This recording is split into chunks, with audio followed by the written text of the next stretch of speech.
is now streaming live on YouTube. Where's she at? Where's she live? It's like near Deep Run. Oh, okay. Yeah. So where's Deep Run at? Midlothian? Is that? No, it's Henrico, Short Pump area, Glen Allen. I know the thing is like Mannequin Sabbath. Yeah. That's Yeah. That's actually Goochland. Yeah, because that's where she moved, her mom moved to. Mm. Yeah, so I'm sitting here chilling like a villain. All right, we are just about live, fellas. Yeah, I'm surprised. What is that song I told you about, good buddy? The who was it? I got it right here. I listen to it every day at least twice. It's a great song. If anyone want to argue, we can argue. What song you talking about? I don't want to argue. Paranoid by Black Sabbath. Oh, that's a great That's song. a good song. Every time it comes on, I'm like, shades on. I know it's All right, fellas, we are live. So, wow, that was, I could hear that in the background. All right, let me go ahead and put on some music. Oh, yeah.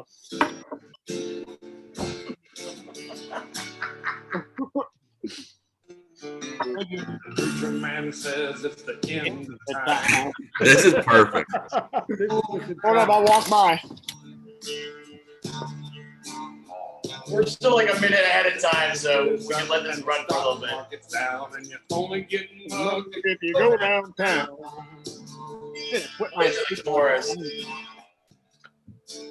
I live back in the I almost walked out to the song, believe it or not, this year. woman and the kids and the dogs and I walked out to Simple Man by Charlie Daniels Band. And I do have a story. I'll tell a story about this song after. Hold on. Simple Man Skinner, isn't it? Hang No, here. There is a Simple Man by Leonard Skinner.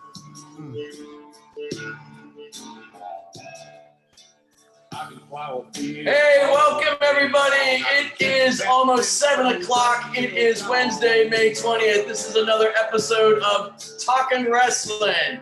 With me as usual, I am Greco Moses Freeman here, along with co-hosts, I guess we're hosts. We're hosts, Creeps. Sean Goodbody.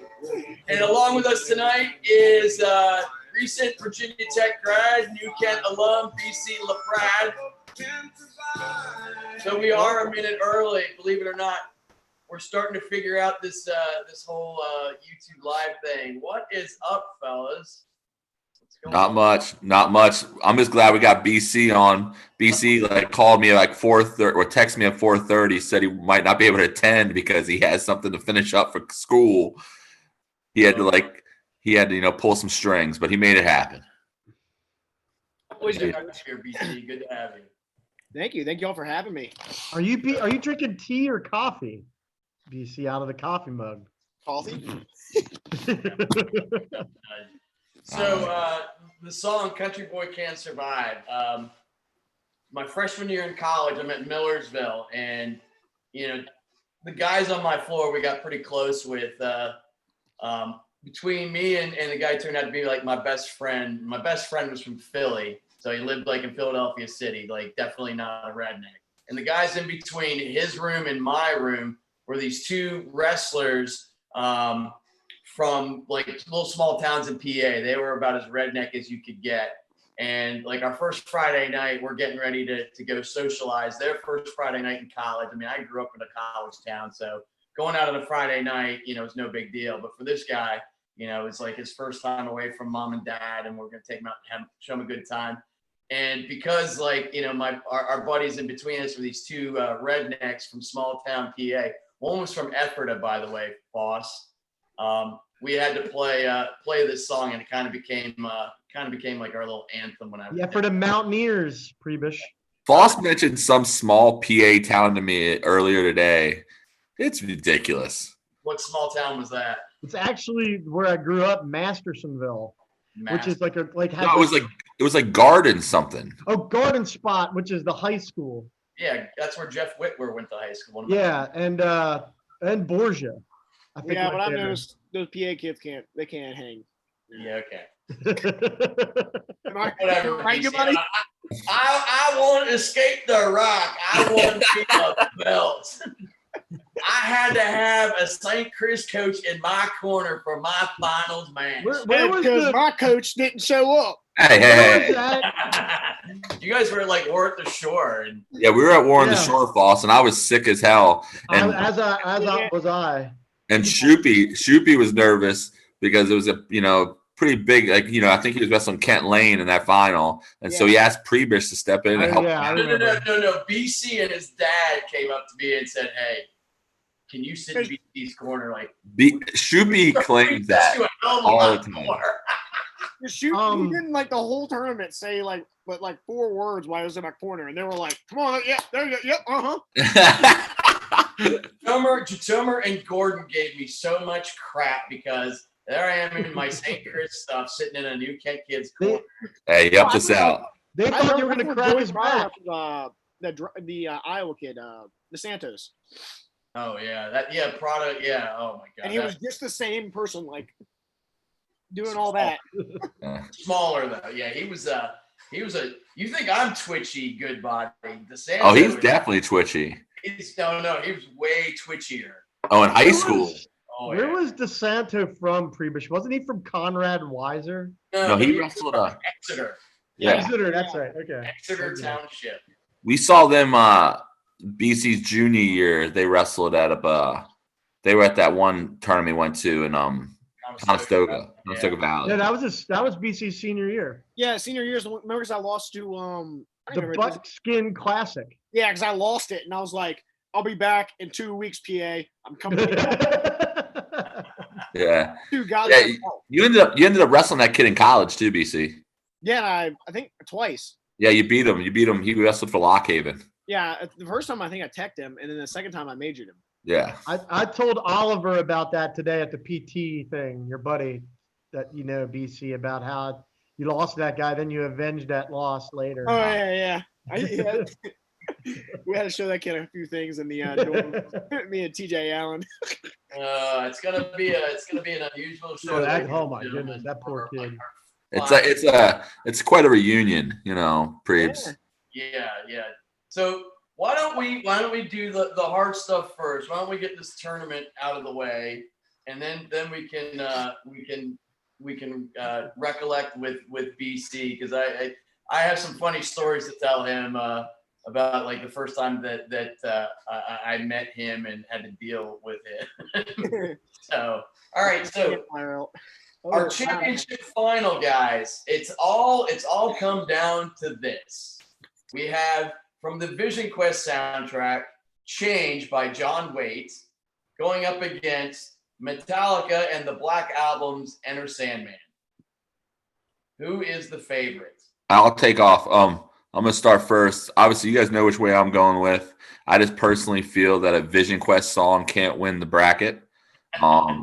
Obviously, I'm going to talk about. I know Coach is going to bring up the montage and the pegboard and all that stuff, but I'm going to talk about hand fighting, or coming out, getting a good drill in before a match.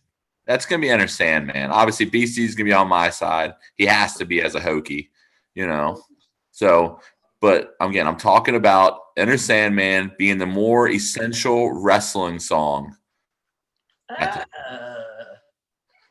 For a walkout, yes. But if you're putting it in a movie perspective where it's coming on just randomly, I'm taking a shot, I'm going to Vision Quest. Exactly. But if it's doing a walkout, yeah, I'm going Enter Sandman all day. Yeah, change. Yeah, it would take a person my age walking out to change. And honestly, I wouldn't walk out to a Vision Quest song. If I got to choose my walkout song, it wouldn't be Enter Sandman, but it would be something by Metallica. Hey, Prebes, if Gatoma would have dueled us next year, you guys could have played it. Yeah, we're actually trying to up our production value of our dual meet, so it should be pretty interesting if we can get our sound system. Well, at the Central Michigan duel, some kid walked out to that song, Change. Yeah. And I was like, all right, guy, we get it. You wrestle. It's Did he go to a pegboard and start? I was like, you're gonna start picking the log up and walk. He lap pull downs before his match. Well, someone also walked out to Enter Sandman from their team. You're like, Hey, good, fires us up, right? Boss, where you going? You know where I'm going? Pegboard montage. Lord with change. Change. Old school. Gosh. Reed? Again, like if we're talking like ultimate wrestling, I mean, we can go both ways. I can argue both sides. I mean, from a pure wrestling perspective, the song Change is about as wrestling as it gets.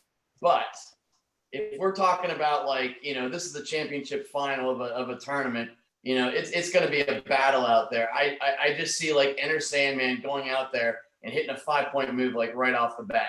Going out there and freaking trying to get the first period pin. And, Change is going to battle back because, it has that movie in the background and it's all about, the underdog making a run at the end.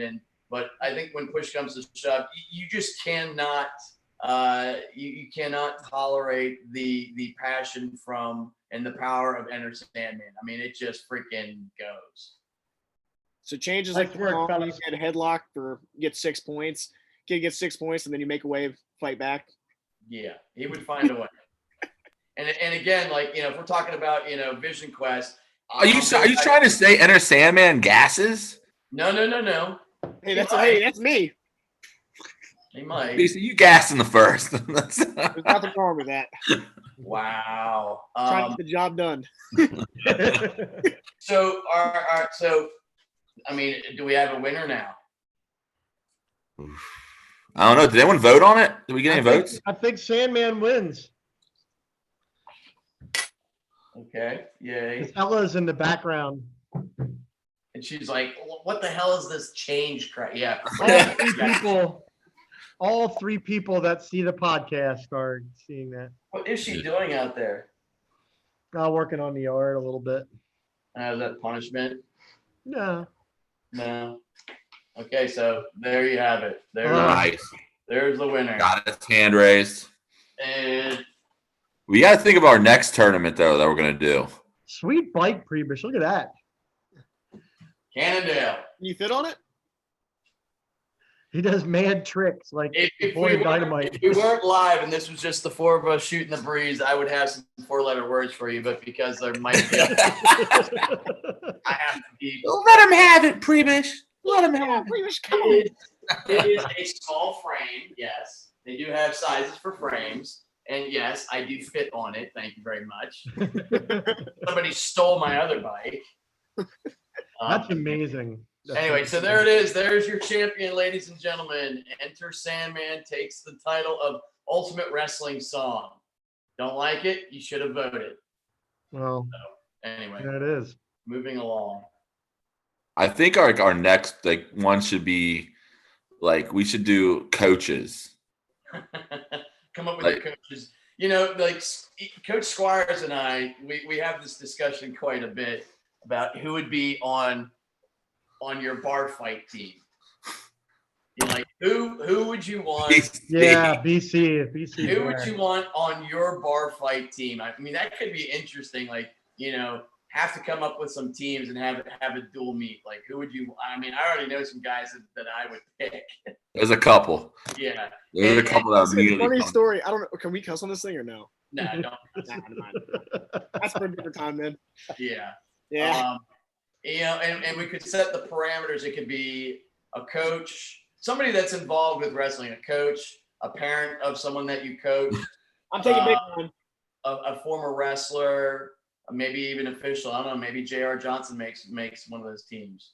We got some New Kent people. Big Brian and Jamie Terry can bring it. I'd have to get Squires in on this so he could. I kind of like what you're going with though. You got to have one coach, yeah, one parent, one former athlete, one current athlete, and then an official. And an official. Oh yeah. It's not bad. Is The official official. into the fight? Yeah, official's got to be in the fight. Yeah. So who would be on your fight club team? I think mine's Kaysen. That guy's icing his You ain't veins. taking Kaysen. Get out of here. Kaysen. I might take that the ref I almost got in a fight with at States my sophomore year. It's probably Hennessy. Yeah, but no, it wasn't Hennessy. Hennessy loves me. Hennessy hasn't refed in a long time. Yeah. No. Portland, I'm taking that ref that kicked one of our wrestlers out of the tournament a couple years ago. Yeah, That he was an animal. He like fought amateur MMA. Yeah. He would have killed. He would have killed Chucky. I was like, oh yeah, go ahead. Just give him 5 minutes. Don't kick him out. Just give him 5 minutes in the ring. So they, That could be interesting to That could be fun. Yeah, that would be funny to set like the parameters of that. Squires has some interesting, because like a lot of the guys at Colonial Forge, their parents are military, and they're not just military. They're like double secret, like black ops military. There's that, Like some of the parents have some interesting stories. So like Squires and I always joke around about like who would be on your bar fight team. Like, oh, that he would definitely be on my bar fight team. This guy would be on my bar fight team. Yeah, Kurt Jones. What's up, BC? The Rednecks. I'm still choosing the Rednecks. Even Kothi? Does Kothi count? Kurt Jones. Kurt Jones and I were talking about how another thing you can kind of debate is you take like your like the last decade of your program and you kind of put a team together. You kind of debate that. I've done that. I took you could do an all-decade team, and I actually took two of the best teams that I coached and matched them up in a dual meet. Yeah, I've done that too a bunch with like Steiny and Jonesy and yeah. Like, the big thing was BC's freshman year high school team versus like some of our current teams. Yeah, I took two St. That Chris freshman year team was pretty tough. Pretty sure I would take that team over any other team that was on right now. I had like 2010 St. Chris with our 10 state finalists. That's when Jeske was on the team against, it might have been like maybe Prada's senior year or shortly thereafter, like one of our like best teams. Yeah. Jeske was 6, right? No, he was 19. His freshman year? Yeah, that was old weight classes. Yeah, he was supposed to be 112, but him and his weight. It was like, I think it was a team that didn't even win this like the new team was like a team that didn't even win private school states. They were just so much better than that 2010 team. Yeah.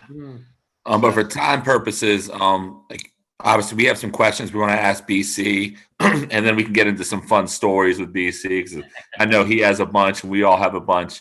Obviously, Prebes, you've coached him a lot during the off season and stuff, and a little bit during the in season, and we all have a bunch of great stuff. But obviously, for the people that don't know, BC was a New Kent graduate, 4-time state placer, couple-time state champ, he skipped the rock, champ, NHSA junior All-American, couple-time blood round at Super 32 in Fargo. Then obviously goes and wrestles at Virginia Tech after a gray shirt year. 3-year starter, BC, or 2-year? 3-year starter, 2-time NCAA qualifier. Obviously battled a lot of injuries. I think you got as high as ranked like top 10 in the country. So, obviously had a hell of a college career, just graduated, and obviously had to go through, the end of his career, obviously dealing with, the COVID-19 closure and the cancellation of the NCAA tournament. So we're going to talk about a bunch of stuff. We'll try to move it along as much as possible. So first question, BC, how old were you when you started wrestling? 4. 4? Yep. I think Big Brian told me that that all you wanted was headgear and shoes. Yep. I wanted to be like remember Stone Cold Steve Austin? Yeah. I used to watch the hell out of him. So Dad said, "You want to do that?" And I was like, "Yep." And he was like, "Well, let's go." I was like, Wow. "Okay." So you started wrestling because of WWE. Yeah. Yes. And now A lot of people do though. Yeah, then you get into it and notice it's not fake. Did you start in the New Kent youth? The youth? Yep. Because Who was coaching then? Coach Hance, I'm pretty sure. Was Coach Andy? Yeah, I thought he was still there. Because I remember Big Brian went in there and they said you have to be like 5 or something. He goes, "No, he's starting now." Did you? I got older and I was like, I did not know that. Did you go from Virginia? Were you part of Virginia Thunder or was it always Virginia Predator when you got there? No, I was part of Pin to Win, the Virginia Thunder, and then Predator. You know, if you look at some of those, Virginia Thunder and Virginia Team Predator teams early in those days, they were solid. You know, like obviously you got Joey Dance, you had BC, Allen. Corbin Allen wrestled, obviously wrestled at UVA. Neil Richards was part of some of those teams. JD Gregory. Yeah. Cody Alala. Tanner Tinsley. Yeah. A bunch of guys That's a that lot, came man. from our Yeah. area of Virginia that That went to crew that wrestle. would go there to King William and practice. Yeah, the Thunderdome. Is that where Pin to Win was? No, Pendleton Yeah. was in like Virginia Beach. It was by someone. His name was Pittman. Steve. Huh? Steve Pittman. Yeah. His son wrestled at Grafton, didn't he? I don't know where he I wrestled. thought Pittman ended up at I thought he ended up at Great Bridge, right? The Pittman I'm Was it thinking St. about. Pittman? Yeah, he wound up at Great Bridge. Oh, okay. And then I know the Pin to Win too. Coach Schwartz was involved with that, for a little while too. The A lot of Angry people- Hammer. A lot of people ended up going through that program, and obviously going to PWA and then eventually Virginia Thunder. Obviously some of those youth coaches that you were coached by, obviously Larry and Coach Dan Austin, obviously and Coach Strickland. Obviously you still go in the room and roll with Strick and stuff even when you were in college. So tell us some stuff that you might remember about those youth wrestling days. Youth wrestling days, I remember it's way different now. I remember one practice was getting real hard. I couldn't take that. I think it might have been Corbin Allen or someone. No. It was the Coach Steve's kid. I don't even know his name. Anyways, I was like getting real tired, frustrated, and I started crying. And usually, now you see if someone starts crying, the moms or dads are like, "Oh, come here." My dad, I went into the corner, and my dad took me by my headgear and pushed me back out on the mat. And he said, "You'll stop crying, and whoop your ass." And I was like, "I'm gonna go back and wrestle then." Preebs, if you ever want to hear some great stories, you got to talk to the old Predator and Virginia Thunder parents and coaches and kids. Like Caden Darby used to have to drill on shoes in the corner of the room. That was when we had the in Predator room when the thing was still the wall was still up. Yeah. Yeah. I've been in there when they had the wall up, and that's where all the parents hung out, and Yeah. fights would start behind the wall. That's good stuff. Obviously then you obviously came up to New Kent High School, had a great, career there. Take us through, obviously, your recruiting was a little bit different. You kind of, it's your recruiting, you had some interest and stuff and looks and stuff early, and Coach Strickland helped a lot with your recruiting. But do you remember anything about your recruiting process? Not really. The only thing I really remember about the whole thing was, we always went to the Granby camps because of Strick. But that was like for ODU, but I didn't really want to go to ODU just because some of the things I saw going on there. Like I saw some of the college practice and stuff like that, how the coaches would handle stuff. I didn't really like that. Not saying anything bad about them. But then I think what was my senior year where I wrestled Creed Lump in the Virginia Duels. Yeah. Yeah. Then Dresser came up to me right after that. That's when Dresser came up to me right afterward and asked about you. Yeah. Because that's when I almost tech Creed, and then we get to states, and I win by 2 points. I'm like, he's slowed down. He had no chance now. He's just slowed down. He just grabbed my wrists and pulled. You also made a little bit of an impact that when you were at you went to the intensive camp, the 30-man intensive camp at Tech, and you really turned some heads with your work ethic and stuff, and like how you approach things. But then obviously you went and gray shirted. And that was kind of an interesting route that you had to take. Obviously, for your academics, I think it helped you out tremendously academically. Do you agree? Yeah, I did. Funny story though, I didn't know I was gray shirt, and you know how we used to go up in the summer, they drop us off for that month and a half. Yeah. Yeah, I didn't know until then. Good. Yeah, I found out late too. I didn't know that. My mom and dad were explaining it to me as soon as they were like, "Yeah, get your stuff. We're going in the dorms for the summer," and I was like, "Yeah." College, here we come, baby. And my mom was like, "Have you ever heard of gray shirting?" And I was like, "No."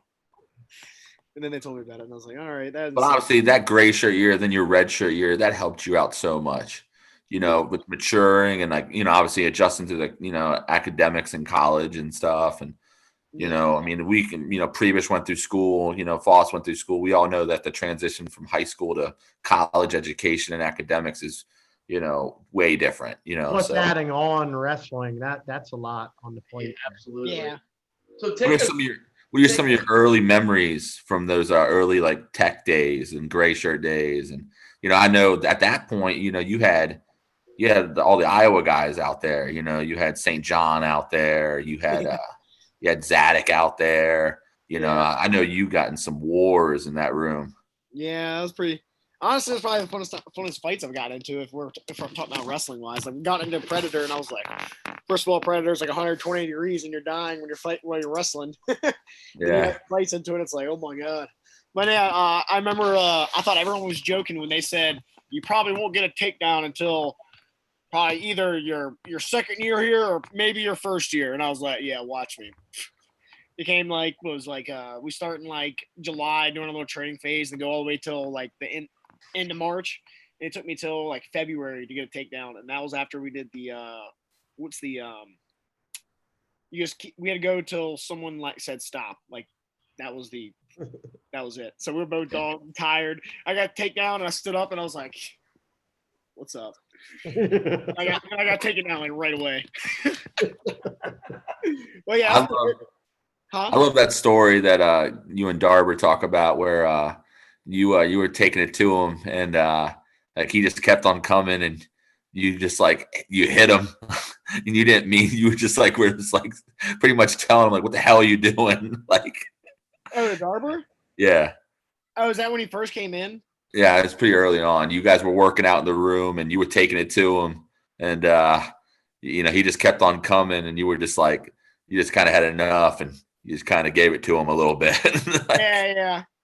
Yeah, that was it. I was like, Darber, like, freaking chill, dude. Stop being a spaz. Like, I take the kid down, turn him to his back, almost pin him almost every time. He'd get up.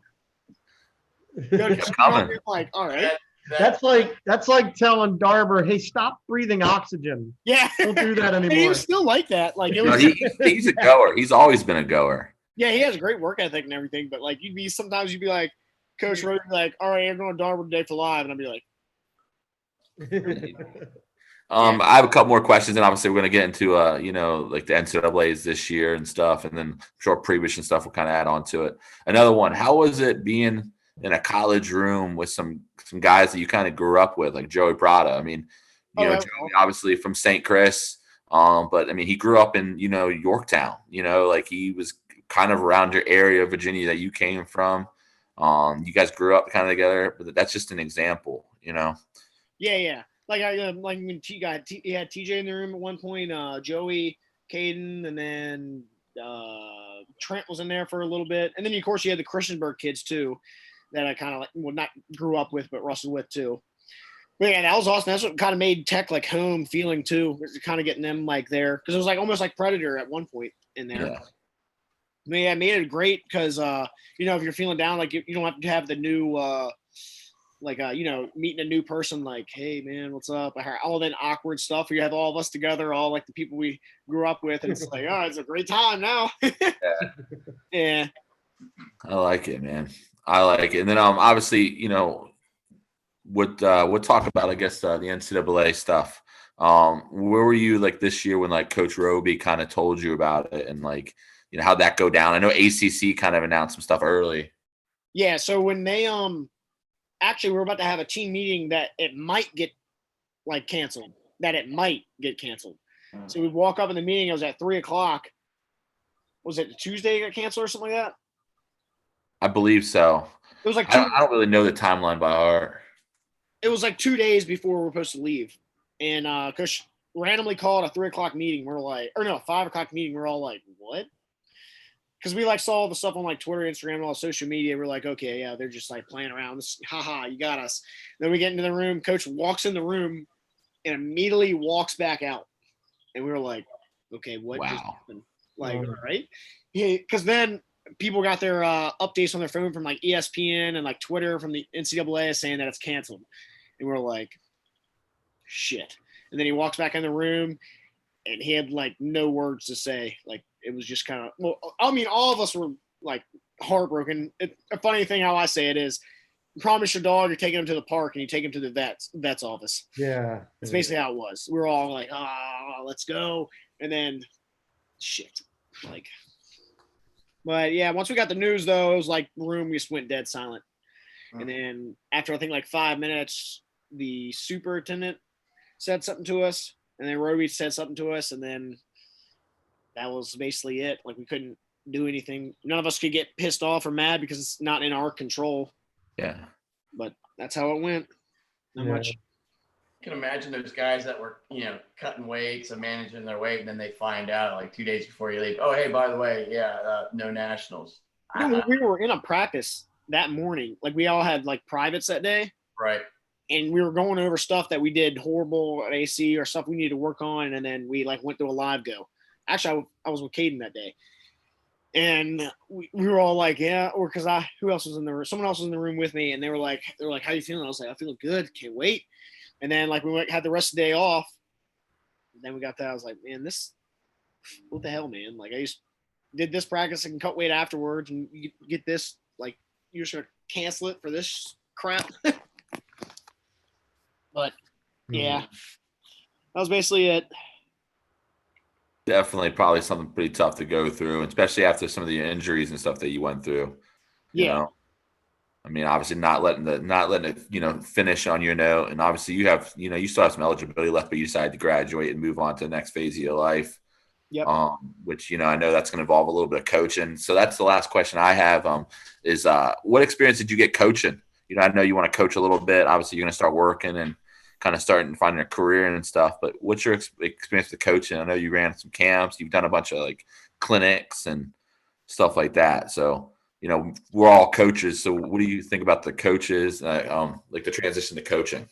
I mean, I got to coach up, the studs up in Seaburg, little studs up there, because they basically ran us new Kenners. No comment on that. I did got to coach Joseph Collins' kids up there a couple times, which awesome guy, awesome family, if y'all know who he is. But got to coach them, and I did a couple camps in it's like near Warren County over there, and by that green skyline. Yeah. By skyline stuff, and then I think I did a camp over here in the River City. Was it River City? Yeah, River City's facility and stuff. And yeah. I know you're going to be coaching a little bit. Obviously you're going to be helping out in the new Kent room next season. Thank goodness. But I don't know about that. I might just you better watch yourself.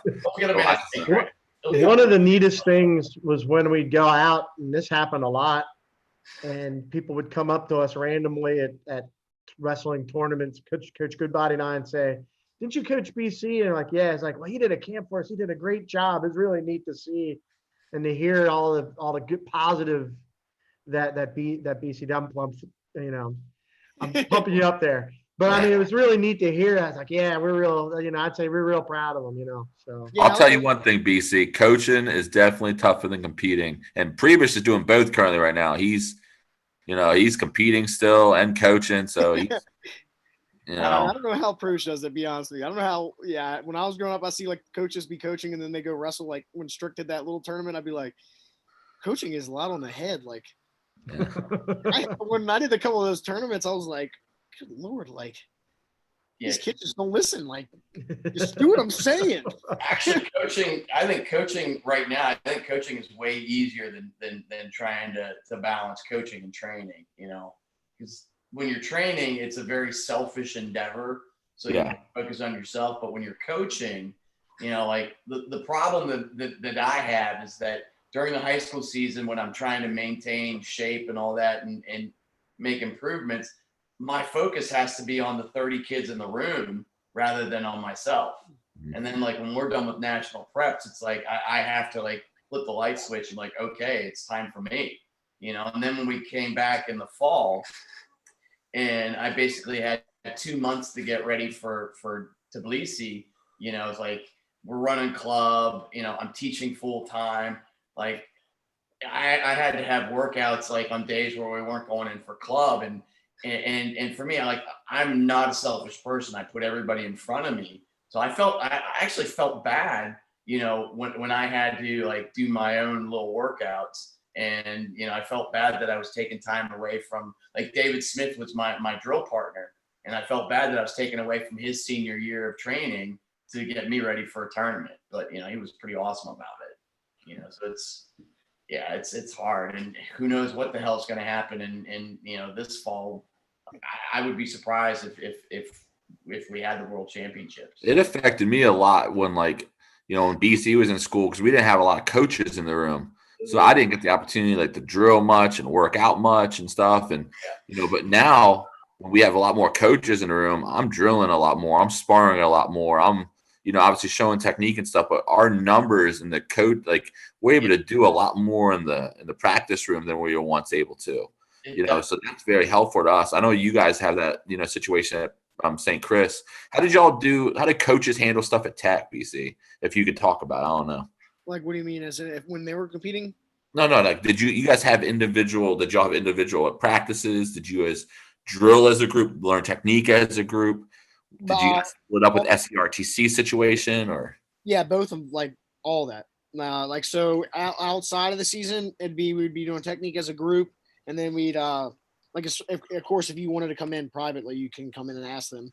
And then when it comes time to season, when it starts at the end of October, like, coaches will pull us off. So like Monday, Tuesday, Monday morning we'd lift, and then Monday afternoon we have practice. Tuesday morning we'd have like a technique session, but we changed it this year to Monday or Tuesday morning live, and then in the afternoon we have technique, and then Wednesday you'd have off. You'd probably have a lift in the morning, and then Thursday you'd have live in the morning, and then in the afternoon technique, and then Fridays we'd have match elimination day if you didn't have a tournament or anything that week.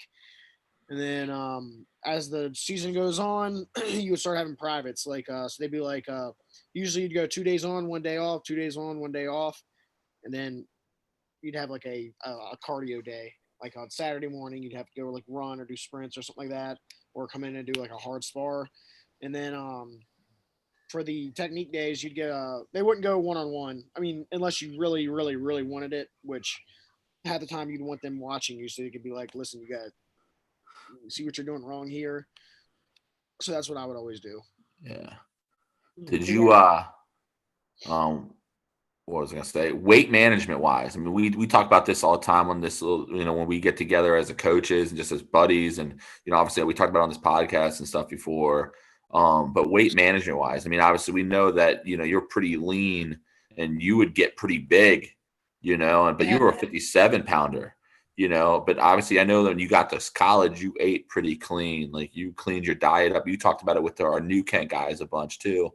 But how did you handle your weight cut, for instance? Because, I mean, it was pretty substantial. Like, you know, you probably grew into a 65 pounder by the end of it, and you were a 57 pounder still.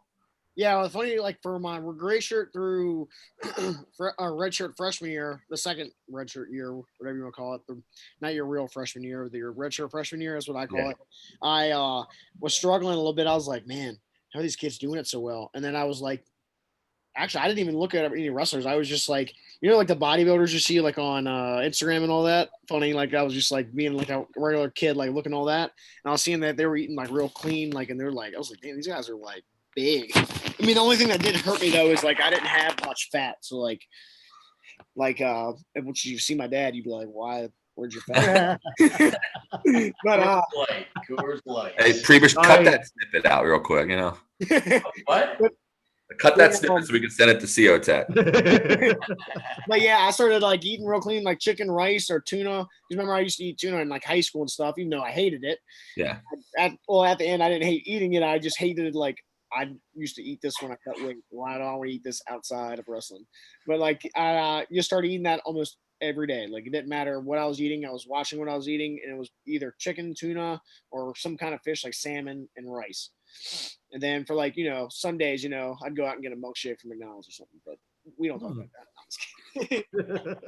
Well, yeah, and then I would I would notice too that a bunch of the good guys, they were weightlifting a lot. Like, I didn't really take it serious my gray shirt or red shirt or my true freshman year. And then I was seeing like Jordan Burroughs and all them guys, they were like, they're in you see like the Olympic wrestling, like Instagram stories of them like lifting weights and stuff. And you see Kyle Snyder like front squatting at 800 pounds. And he was like, Wow. Unbelievable. Lack of That's Tech. He's watching. He's getting you. Tech's pissed. Tech's face face. What are you doing? That's what he calls it. Really? Really? But yeah, I basically noticed that lifting weights was real fun, and started taking that serious, and then eating right. And then now look at me, I'm looking way better than Good Body ever will. I'm a tight little Rounds package. really liked working with you too with weightlifting. Who? Back Hey, in high school. What, And Coach Rounds. you weigh now, what you weigh now is what Good Body wrestled in high school. Yeah. Hey, Was that with his purple or pink mohawk? yeah, that's I was a stud. Still in. Yeah, though I got the 187 last summer though. Wait, what happened at States? What? Hey. Wait, where are you seeing the comments at? Nah, see, Good Body wrestled Good Body. I actually coached against Good Body when he was in high school. Yeah. Yeah, he wrestled one of my guys at AAA States, and didn't Took go. the I got rode like a little punk. Show pony, yeah. Oh well, and wait. The funny thing, the ironic thing is now that this guy that I coached against Good Body, he and Good Body weigh the same, except that my guy is a professional bodybuilder. Hey, I'm trimming up though, Preebs. You haven't Oh, seen your guy looks good. trimming up. Or as CO Tech would still say, he still says, I'm in shape, just round. Well, Speaking really? speaking of CO Tech, I got to tell you about the first phone call I received from your father. Oh, Lord. It was cadet duels, I guess, when we went to Daytona. I remember this. Come on, remember this? Remember this thing? Oh yeah. Oh, Ed Metzger drained that thing. yeah. So I'm at Meadowbrook, and it's like 8 a.m. I'm getting ready for like my first class of the day. My phone rings. I don't know the number. I pick it up, and it's like, this Coach Prebish. I was like, yeah. This is Brian LaPrade. I'm BC LaPrade's father. I'm like, okay, cool. He's like, now New Kent is giving BC a hard time about missing that last week of school because of his exams, and he's got to take his exams. You know, he's got to pass these exams, but I need him to go to Daytona and wrestle in them cadet duels. What do we do? Like, okay, let me handle this. So what you need to do, sir, is you need to tell them to call me and make sure that have BC ask all of his teachers if he can take his exams early and make, so like I said, I'm a teacher. So I said, any kid that needs to take their exam early, that we can accommodate it so he can go on this trip. Well, this trip's really important for him because, he's a pretty good wrestler. And that dual thing, he's going to get like 20 matches in like 4 days, and it's going to really help him out as he gets ready for college. I'm like, Well, I could have done that in the Manchester tournament. So it's like getting bombed by your father, like at like 8 a.m. Like, so I wrote a letter to the principal at New Kent and explained what was going on. It wasn't Valdriggi yet. No. But we did work it out. Oh yeah. Right. And okay, this segues into another story about you, because like I hadn't met you at the time, and Foss for like the month before cadet duel, he's like, I got to get you ready for BC. I'm like, what do you mean? BC's a pain in the ass. I never. BC will be on you, and he's going to try and do everything he can to just mess with you and blah blah blah. And, yep. You got to be careful. This guy always shows his love. Yeah, he's like, he's a really good kid. He's like, but you got to be really careful around him. And then we came back from, like, it was a great trip. We stayed on the beach. You're welcome, by the way. Killings that week, remember? Yes. And, it was a really good time. And when we got back, I called Foss up. I'm like, what are you talking about with LaPrade? And he's like, what do you mean? I'm like, BC is like one of the coolest kids on that freaking team. I'm like, the dude was like, he's like, he didn't give you any crap or anything like that. He didn't make your life hell. I'm like, what do you mean give my life hell? Like, no, the dude was great. Like I said, right. You don't drive a Prius. That's literally why. Which leads me to another story. So when I was in Tbilisi, Georgia in October for Veterans Worlds, like everybody over there drives a Prius. So I took a picture of a Prius and texted it to BC. I'm like, hey, looky here. And BC's response was, it was a maroon Prius. He's like, hey, it's tech colors. How about that? Yeah, I remember that. And of course, False tweeted. I'm pretty sure False said something back, didn't you? I did. Yeah. Fun.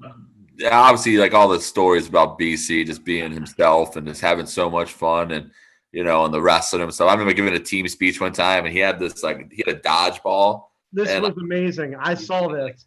He bounces it off my belly, bounces on my stomach. It comes right back to him. It And, bounced perfectly with over and BC, over again off of Good Body. With BC, you got to roll, sometimes roll with the punches. You can get it back on, track and stuff, but he bounces again, goes right back to him. It's 2 in a row. Bounces back again, catches it again. This happens 3 times, and finally, I'm finally react, and I kind of smack the ball away.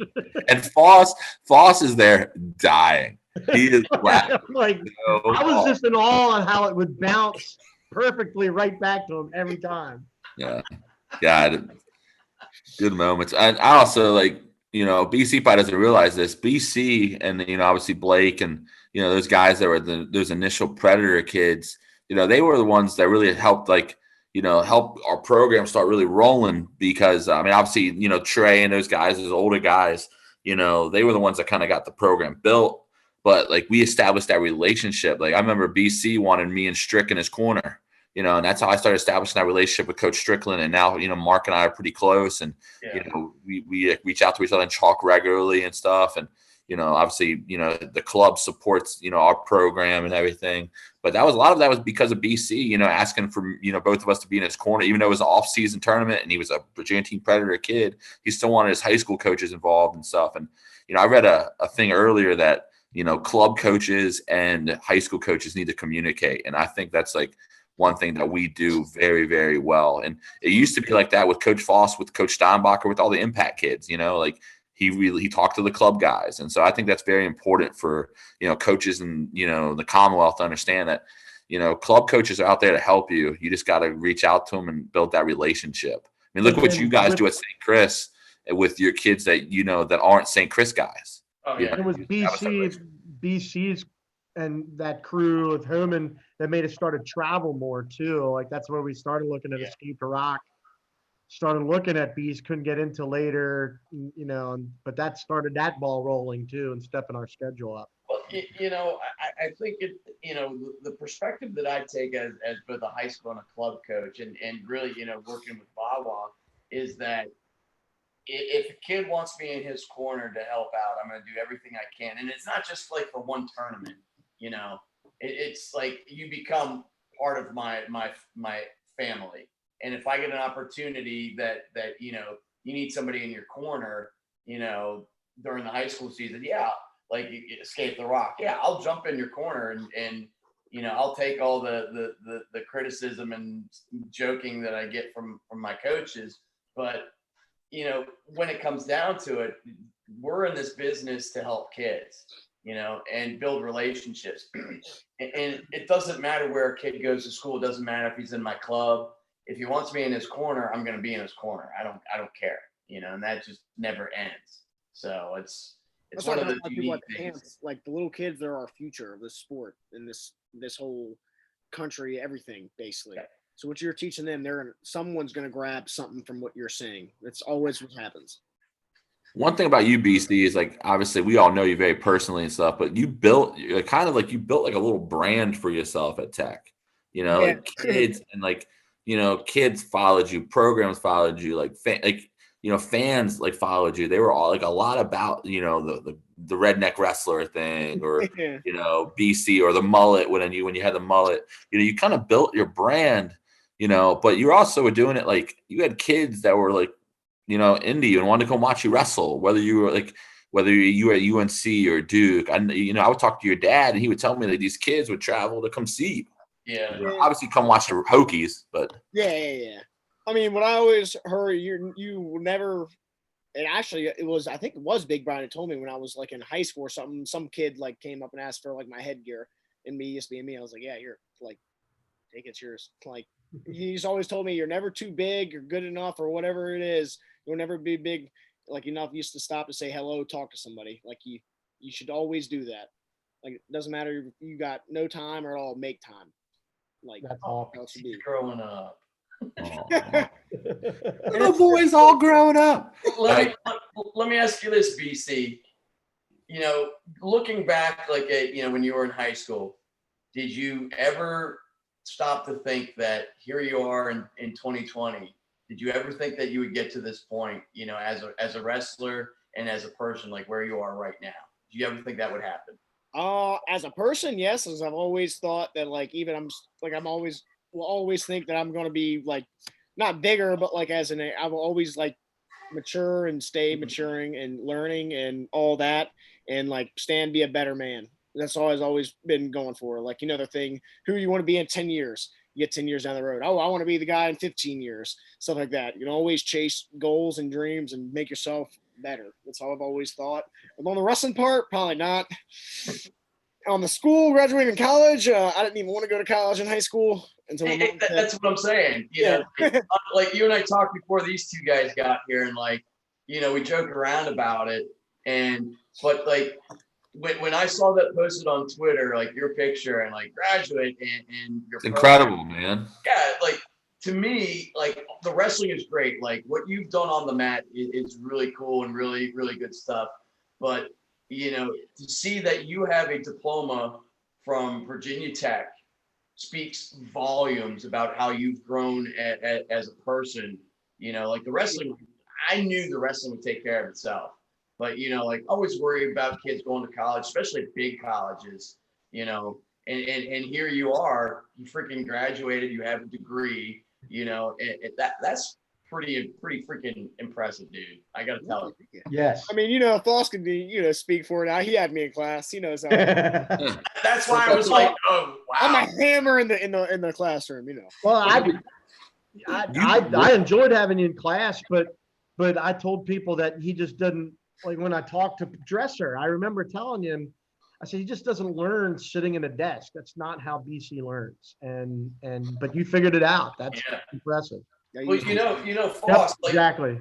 When BC decided on Virginia Tech, you and I had some pretty long conversations. Like I was concerned, it's a big school, BC's coming from a pretty small high school. God, Virginia Tech, because I remember, like, I know my experiences at Penn State being like one of like a million in a freaking classroom, like, and knowing that your learning style, that you need to be active. I'm like, is that going to be a good spot for him? And you were like, yeah, absolutely. I was like, man, I hope so. Cause like, he's such a good wrestler and he's such a good person. Like, I just don't want to see him like get stuck in that big, huge college grind. And here you are. You made it, man. I think BC also, obviously he had some people surrounding him that, helped him, and I continue to help him. Obviously academically, BC made himself into a little, student athlete, where in high school, I think he was more of an athlete than student. Yep. Yeah. And I think that gray shirt helped a lot. Pat yourself on the back, BC. Pat yourself on the back, man. He's still a pud, What this? This is obviously, we're commenting BC and stuff, but here we usually do a lot of VAWA stuff on here. BC, what is your preferred style? Freestyle, folk style, or Greco? Because in high school, you really liked Greco. I would say Greco. You was going to say, you better say Greco. I would probably East because I don't have to shoot. Because I remember, I'll come over there and freaking throw you, like wherever you are. You get 15 minutes away, dude. I don't know. I could be there in 20 minutes. Hey, and throw your friend there. I remember BC was he got injured, obviously, with the neck and stuff, and his knee a little bit. But I remember thinking, I was like, why didn't you go to U23s or because like there was a couple of times where you could have wrestled probably freestyle and Greco during the off season, but you were so beat up. Yeah, like the coaches, like I was thankful for, always let me like they told me not to. Used to like this, stay healthy. Yeah. I always did want to go to Russell Greco because I get that bear hug. I'm going. I don't care who you are. I remember when you get that in their match in the season. I thought, well, this guy's done. Like, it's over now. That's what I'm gonna do at previous though. Except I'm gonna go. Yeah, you only outweigh me by like 40 pounds. So I mean, if you can't freaking put me on my head, you got a problem. I mean, I am old now, you know. No, I'm just kidding. Previous is a crafty veteran, though. He is the. You he'll don't probably- know old yet, BC. I was watching matches from the veterans worlds, like okay, what do I need to do to get better? So like I'm like watching video now and fixing my training. So hopefully we'll be back on the mat soon. That's why he's got those glasses on. You love the glasses. I can't Nerd. see without them, dude. Yeah, I am a nerd, and I am proud to be a nerd. That is a good thing to be, though. Yeah. Absolutely, man. Anyway, so fellas, any final thoughts here? Oh no, I just want to thank BC for coming Yeah, on. Obviously, thank he you. knows Yeah, he knows how much I love him and how much we care about him and We are stuff. so proud and absolutely. Oh, thanks, guys. I'm not dying. I'll still be around. You know what I'm saying, though.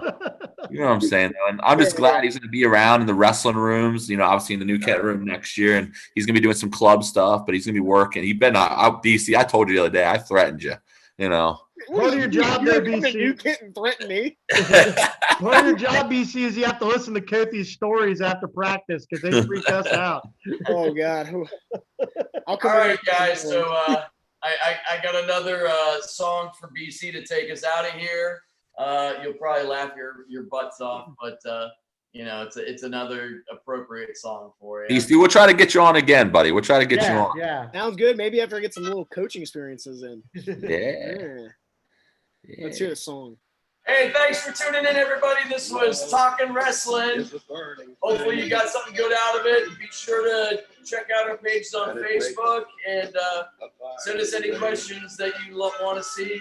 Yeah, all that good stuff. So we will see you all very soon coming up again. I fell into a ring.